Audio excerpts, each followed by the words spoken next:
It usually begins when the world stops moving. You have finished your work.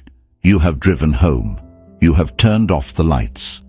The external noise has finally faded away, and you are left with the silence. But for you, the silence is not empty. It is a canvas. And on that canvas, your mind begins to project a film. It is a film you have seen before. In fact, you starred in it just a few hours ago. You are back in that coffee shop. You are back in the meeting room. You are back on the phone with your friend. The tape recorder in your mind clicks on, and the replay begins. You hear your own voice, but it sounds different now. It sounds distant, vulnerable. You hear the other person's voice, but now you're listening to the pauses, the tone, the things they didn't say. You watch yourself make a joke, and in the replay, you cringe. You think, why did I say that? That was unnecessary. That was too loud. You watch yourself answering a question, and you freeze. You think, I sounded weak. I should have stood my ground. I should have said this instead. And then your mind begins to rewrite the script. You imagine the perfect comeback. You imagine the confident posture you should have held. You imagine a version of yourself that is flawless, witty, and untouchable. But then, the reality hits you. The moment is gone. You cannot change it. And a heavy blanket of regret, or perhaps embarrassment, settles over your chest. Society has a name for this. They call it overthinking. They call it anxiety. They call it dwelling on the past. If you tell a friend that you are doing this, they will likely look at you with pity and say, just let it go. It doesn't matter. No one else is thinking about it, so why are you? They treat it like a malfunction. They treat your mind like a broken record player that keeps skipping on the same track. And because the world tells you this is a weakness, you believe them. You start to view your own mind as an enemy. You wish you could just be like everyone else, the people who say what they want, maybe even offend others, and then go home and sleep like babies, never giving it a second thought. But I want to offer you a different perspective today, a perspective rooted in depth psychology, particularly the insights of Carl Jung. What if this habit isn't a malfunction at all? What if it is a function of high intelligence and deep spiritual awareness? What if the fact that you replay conversations is not a sign that you are broken, but a sign that you are one of the few people truly paying attention to the complexity of human existence? We are going to explore this together. We are going to look at why this happens beneath your conscious awareness. We are going to identify the 6 rare traits you possess because of this. And finally, we are going to learn how to shift this from a painful loop into a tool of immense power. To understand why you do this, we must first look at the structure of the human psyche. Most people move through the world in a state of unconscious identification with their persona. In Jungian terms, the persona is the mask we wear. It is the social face. It is the smile you give the cashier, the polite nod you give your boss, the "I'm fine" you tell your family. The persona is necessary. It protects us. It greases the wheels of society. For the majority of people, the persona is all there is. They are the mask. They speak entirely from the surface. When they have a conversation, they are just exchanging data. Pass the salt. Did you see the news? Good job on that report. It is transactional. There is no depth, and therefore there is no residue. When the interaction is over, it evaporates. But you are different. You are not just living on the surface. You have a porous boundary between your conscious mind, the mask, and your unconscious mind, the soul, or the self. When you are in a conversation, you are doing 2 things at once. First, your persona is handling the social interaction, nodding, smiling, talking. But simultaneously, your deeper self is collecting data. You are absorbing the emotional atmosphere. You are sensing the other person's insecurity. You are feeling the tension in the room. You are picking up on the hidden hierarchies and the unspoken sorrows. However, the conscious mind is slow. It cannot process all this deep information in real time. The social moment moves too fast. You have to reply now. You have to laugh now. So, you react as best you can in the moment. But the data remains. The self, that deeper part of you, has collected gigabytes of emotional information that you didn't have time to look at. So, what happens when you get home? What happens when the noise stops? Your unconscious mind brings the file to your desk. It says, okay, we are safe now. We are alone.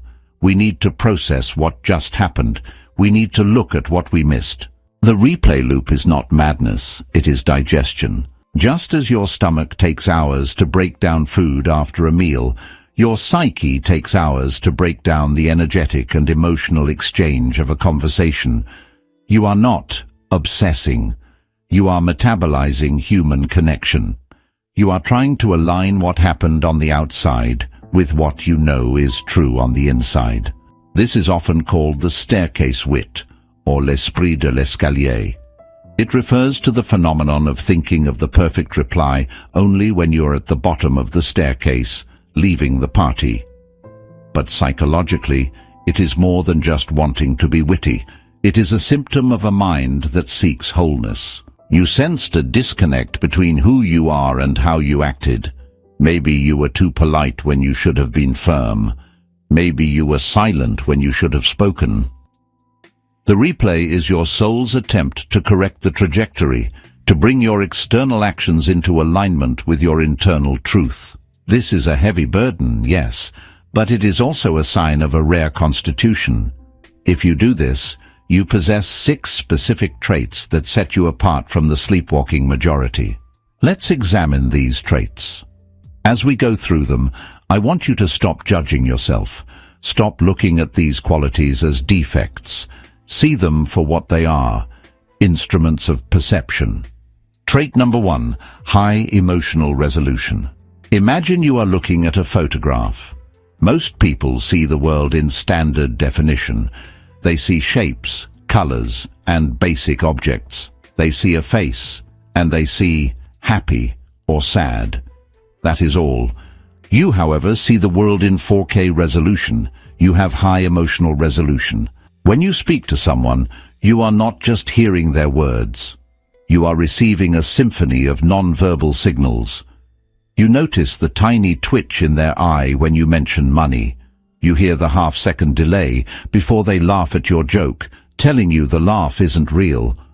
You feel the coldness radiating off someone who is pretending to be warm. You replay conversations because you have gathered 10 times the amount of information that a normal person gathers. You have a massive data set to sort through. For example, let's say you had a quick chat with a coworker. To them, it was a 30-second chat about the weather. To you, it was a revelation. You noticed they looked tired. You noticed they shifted their weight away from you. You noticed their tone was flat. Later, you replay this. You think, did I annoy them? Or are they going through something?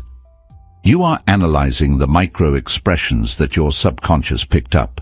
This trait makes you incredible at reading people. It makes you a natural psychologist, a natural detective. But the cost is that you cannot simply brush off an interaction. You saw the truth behind the mask, and the truth requires processing. You are not overthinking. You are simply viewing the world with a lens that is too sharp for superficiality. Trait number 2. Linguistic precision and respect for the logos. In many ancient philosophies, and indeed in Jungian thought, the word, or logos, is sacred. Words are not just sounds, they are containers of power. They create order out of chaos. You replay conversations because you have a deep, inherent respect for the power of language. You know that there is a massive difference between saying, I am angry, and I am hurt. You know that one word can save a relationship and one word can destroy it. When you replay a scene and think, I used the wrong word, you are not being pedantic. You are suffering from a desire for precision. You want your external speech to perfectly match your internal reality. Most people are careless with their speech. They use words as filler.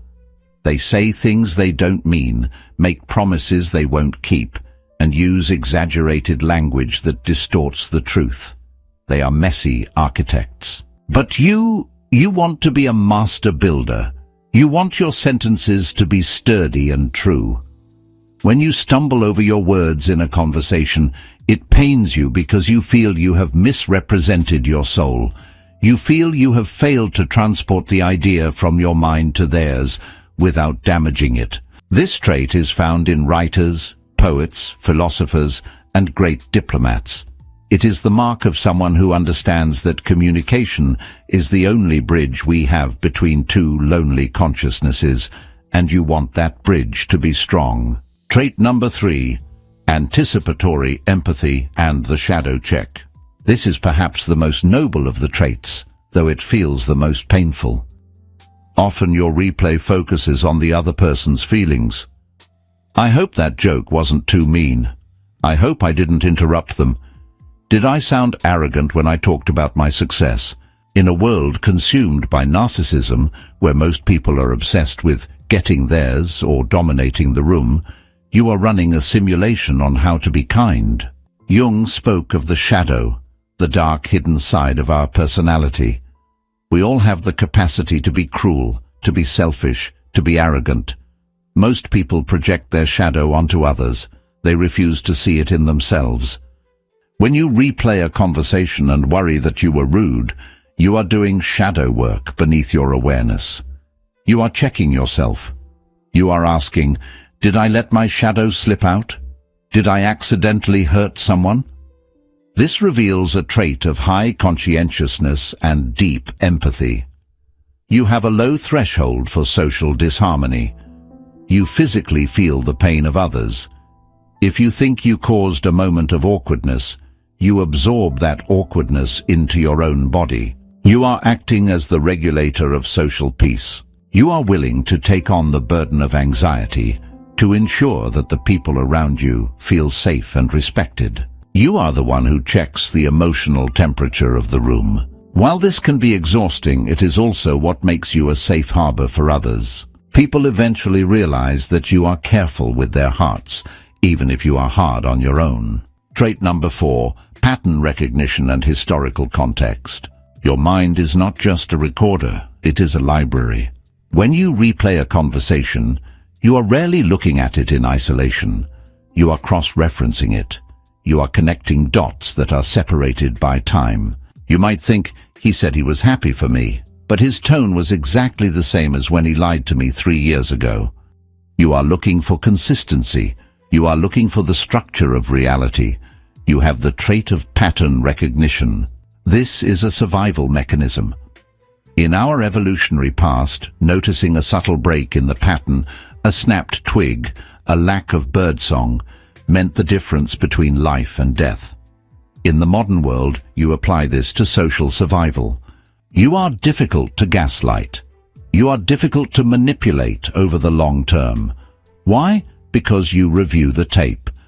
A manipulator relies on you forgetting what they said yesterday. They rely on the blur of the moment.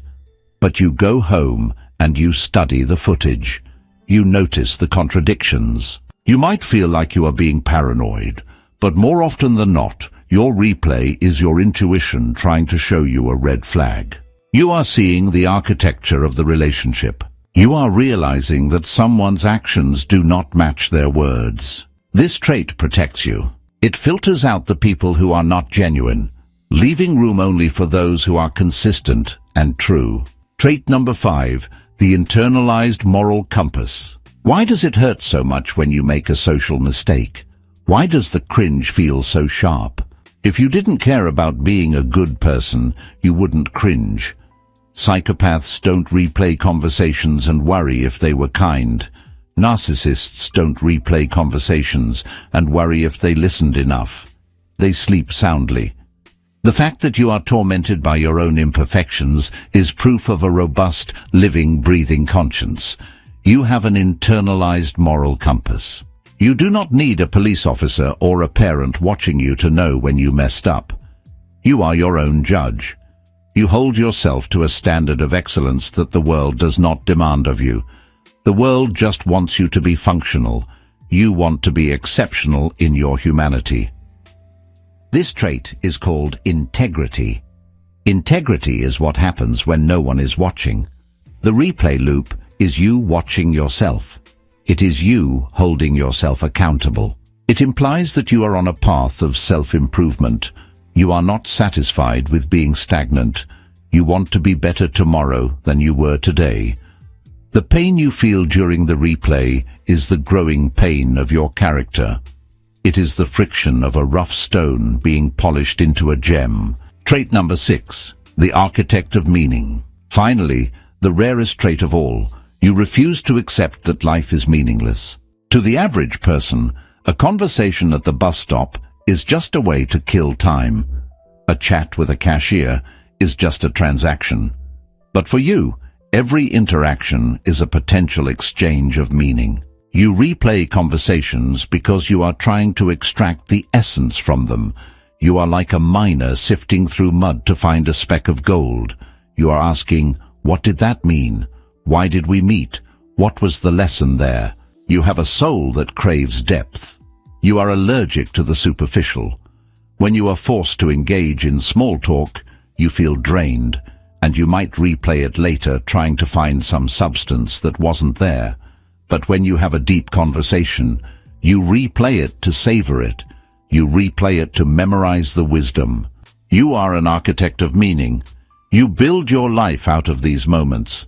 You are trying to weave a narrative that makes sense. You are unwilling to just let life happen to you. You want to understand why it is happening. This trait makes you a seeker. It sets you on the path of individuation, the Jungian journey of becoming your true self. Now, I want you to take a deep breath. Look at those 6 traits: high emotional resolution, linguistic precision, anticipatory empathy, pattern recognition, internalized moral compass, architect of meaning. Does that sound like a broken person to you? Does that sound like a weakness? For years you have been telling yourself a story.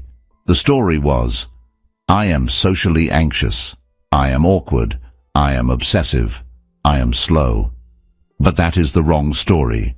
That is the story the surface-level world tells you because they don't understand the depth at which you operate. The reversal of perspective is this: you are not slow, you are deliberate, you are not anxious, you are thorough. Think about a master craftsman. A novice carpenter hits the nail fast and moves on. If the wood splits, they don't care. A master carpenter measures twice. They look at the grain of the wood. They think about the humidity. They act slowly. And after the work is done, they run their hand over the surface to check for imperfections. You are a master craftsman of human connection. The replay is you running your hand over the work you did that day, checking for splinters. This is a power.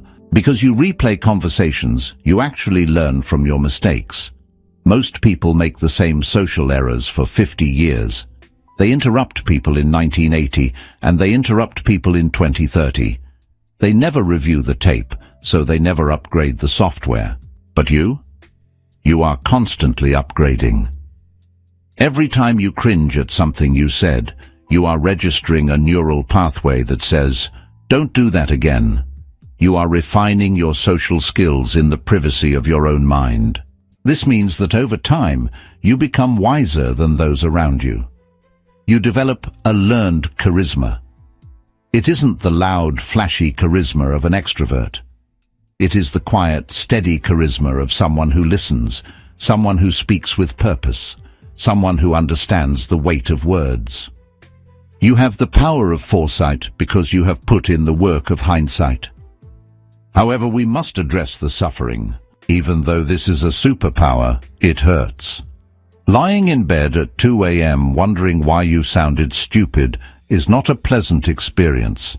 It steals your sleep. It drains your energy. We do not want to stop the insight. We want to stop the torture. We want to keep the wisdom but lose the anxiety. To do this, we need a subtle behavioral shift. We need to move from rumination to reflection. Rumination is a circle. It goes, I am stupid. Why did I say that? I am stupid. Why did I say that? It has no exit. Reflection is a line. It moves forward. It goes, I said that. It didn't land well. Why? Okay, I see why. What will I do next time? I will do this. Done. Here is the practical technique to make this shift. I call it the director's chair. The next time the replay starts, catch yourself. Notice that usually when you replay a memory, you are reliving it from the first-person perspective. You are back inside your own body, looking out of your own eyes, feeling the heat on your face, feeling the shame in your stomach. Stop. Mentally step out of your body. Imagine you are a movie director sitting in a chair watching a screen. On the screen is the scene of you and the other person. You are not the actor anymore. You are the director. Watch the character that is you. Look at them with curiosity, not judgment. Say to yourself, look at that. He looks really nervous there. I wonder why he felt the need to impress that person. Analyze the mechanics, not the morality. And then ask the golden question. This is the question that breaks the loop. Ask yourself, is there new data here, or is this just noise? If there is new data, for example, I realized I interrupt people when I get excited, then you treat it like a gem. You say, thank you, subconscious. That is useful. Visualize yourself writing that lesson on a note card and filing it in a cabinet. The lesson is learned. The file is closed. But often you will find there is no new data. You are just replaying the feeling of being disliked. You are wondering, what did they think of me? If the answer is, I'm just worrying about their opinion, you must use a psychological truth to cut the cord. The truth is this: you can never know what is in another person's mind. It is a locked room. You are banging on a door that will never open. Accept the mystery. Say to your mind, I cannot know what they thought. I surrender my need to control their perception. And then visualize the scene on the screen fading to black. The credits roll. The movie is over. You are allowed to leave the theater. By moving from the actor, who feels the pain, to the director, who analyzes the scene, you gain the wisdom without the wound. You keep the lesson, but you release the emotional charge. So tonight, or tomorrow, or whenever the silence comes and the tape begins to play, be gentle with yourself. Do not be angry at your mind for doing its job. It is only trying to protect you. It is trying to help you navigate a very complex, very confusing world. The fact that you care enough to replay a conversation means you have a heart that is still alive. You haven't become numb. You haven't become cynical. You are still striving for connection, for truth, and for goodness. The world is full of noise. It is full of people who speak without thinking, who act without feeling, and who leave a trail of confusion behind them because they never look back. You look back. You care. That is not a weakness. That is the beginning of wisdom. You are not broken. You are simply a high-resolution soul in a low-resolution world. Take the lesson. Forgive the actor, and let the screen go dark.